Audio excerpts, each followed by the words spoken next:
Intandaro y'igihombo cya miliyari 10 ku kigo cya MTN Rwanda yagize mu mwaka w'ibihumbi 2024. Iki gihombo cyatewe n'ivanwaho ry'igiciro cyo guhamagara hagati ya MTN Rwanda n'indi mirongo.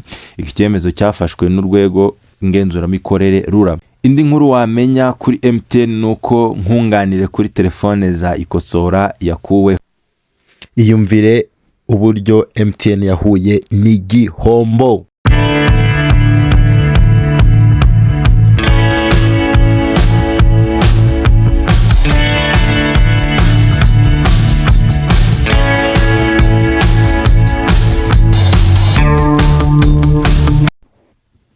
Intandaro y'igihombo cya miliyari 10 ku kigo cya MTN Rwanda yagize mu mwaka w'ibihumbi 2024. Mu mezi 6 ya mbere y'uyu mwaka, ikigo cya MTN Rwanda Plus cyahombye miliyari 10.5 by'amafaranga y'u Rwanda nyuma yo kwishyura umusoro. Ikintu kidasanzwe kuri iki kigo kimaze kuba ubukombe mu Rwanda kandi gisanzwe gifite abafatabuguzi benshi ku isoko ry'u Rwanda, kikanacuruza serivisi zirenze imwe.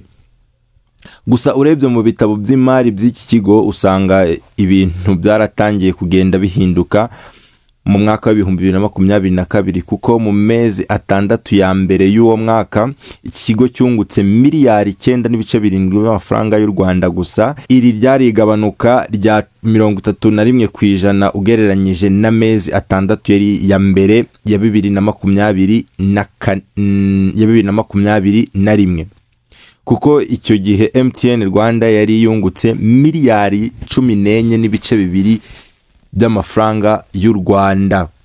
Mu mezi 6 ya mbere ya 2023 inyungu ya MTN Rwanda yaramanutse igera kuri miliyari 5.5 by'amafaranga y'u Rwanda, nyamara ari nabwo yari yinjije amafaranga menshi muri rusange,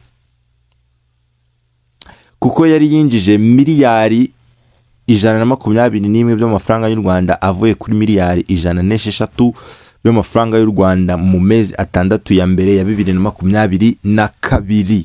Nk'uko bigaragara, iki gihombo muri aya mezi kije gikurikira igabanuka ridasanzwe ryabanje mu myaka ishize, ari nayo mpamvu benshi bibajije impamvu y'ibi byose kuri iki kigo ubundi cyahoze cyunguka mu buryo bushimishije. Mu kiganiro umuyobozi ushinzwe imari muri MTN Rwanda Mark Nkurunziza yavuze ko iki gihombo cyatewe n'ivanwaho ry'igiciro cyo guhamagara hagati ya MTN Rwanda n'indi mirongo. Iki cyemezo cyafashwe n'urwego ngenzuramikorere RURA. Yagize ati buriya iyo abafatabuguzi ba MTN batelefona undi murongo hari igiciro RURA iba yarashyizeho. Imyaka yose cyabaga gihari. Muri Kanama 2023 bahita bagishyira ku mafaranga 0, ariko bivugwa ko bizamara umwaka umwe banafata inyigo kugira ngo barebe ingaruka zabyo. Yabishimangiye akomeza avuga yuko nubwo ibiganiro bigikomeje kugira ngo iki giciro gisubizweho, ariko cyamaze kugira ingaruka mbi. Ati gusa twebwe ingaruka zabyo ziri mu mibare, kuko byahise bigabanya amafaranga twinjiza akomoka mu kuvugana kuri telefone. Icyo cyemezo cyo kubishyira kuri 0 ku mafaranga 0 cyatumye ayo twinjizaga agabanuka cyane mu buryo bukomeye. Amafaranga MTN Rwanda yinjizaga binyuze mu guhamagarana hagati y'abafatabuguzi bayo n'ibindi bigo by'itumanaho agize hafi 20% by'amafaranga yinjizaga akomoka mu guhamagarana muri rusange. Byumvikanisha ko ari igice kinini cy'inyungu y'iki kigo. Indi nkuru wamenya kuri MTN nuko nkunganire kuri telefone za ikosora yakuweho.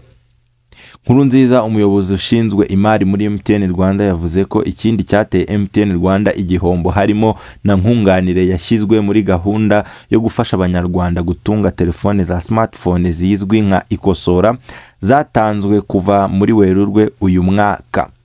Izi telefone zacuruzwaga ku bihumbi 20 by'amafaranga y'u Rwanda gusa, nyamara ntabwo ari yo mafaranga zabaga zaguzweho, ahubwo byaterwaga nuko hari nkunganire MTN Rwanda yishyuraga kuri buri muntu wese wacuruzaga izi telefoni. Kuri ubu ngubu iyi nkunganire yavuyeho. Uyu muyobozi Nkurunziza yakomeje agira ati muri aya mezi 6 ya mbere twashoye imari muri gahunda ya ikosora tuyigurisha kuri nkunganire. Niba telefone twarayiguze amafaranga amadolari 50 ariko umuturage akayigura ku madolari 15, ayo 35 akaba ari kuri twe.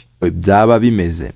None zagurishijwe rero muri iyi gahunda ya nkunganire ikosora zari telefone 100,000. Telefone 100,000 zabaga zaguzwe ku madolari 50, amadolari y'amanyamerika, zikagurishwa ku madolari 15 y'amadolari y'amanyamerika. Ayo 35 urumva yabaga ari kuri MTN. Izi telefone zagurishijwe rero zazigeze ku 100,000. Ayo rero ni amakuru menshi yakomeje agenda agaragara ku bihombo byaba byarabaye kuri MTN, cyangwa se ibintu byateje igihombo kuri MTN. Wakwibaza ngo 5G mu Rwanda byo bihagaze gute? Ni ibintu byinshi rero byagiye biteza kugabanyuka kw'inyungu kwa MTN. Nko muri 2021 MTN Rwanda yishyuye miliyoni 91 z'amadolari y'Amerika kugira ngo ibone uruhushya rwo gukomeza gukorera mu Rwanda. Gusa ntabwo iki kigo cyahise cyishyurira rimwe ayo mafaranga, ahubwo cyafashe icyemezo cyo kugenda cyishyura aya mafaranga akurwa ku nyungu kigenda kibona mu myaka 10. Aya mafaranga aracyakatwa ku nyungu ya MTN, nabyo bikaba bigira uruhare mu kugabanya inyungu rusange y'iki kigo.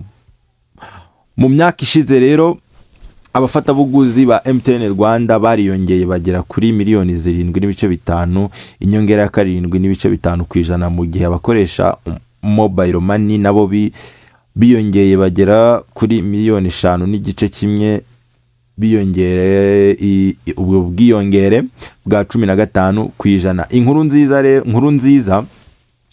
Nkurunziza avuga ko icyizere kigihari, ibi bikomeza gutanga icyizere cy'uko mu yandi mezi bizashoboka cyane ko inyungu ikomeza kuboneka, bizarushaho kugenda biba byiza.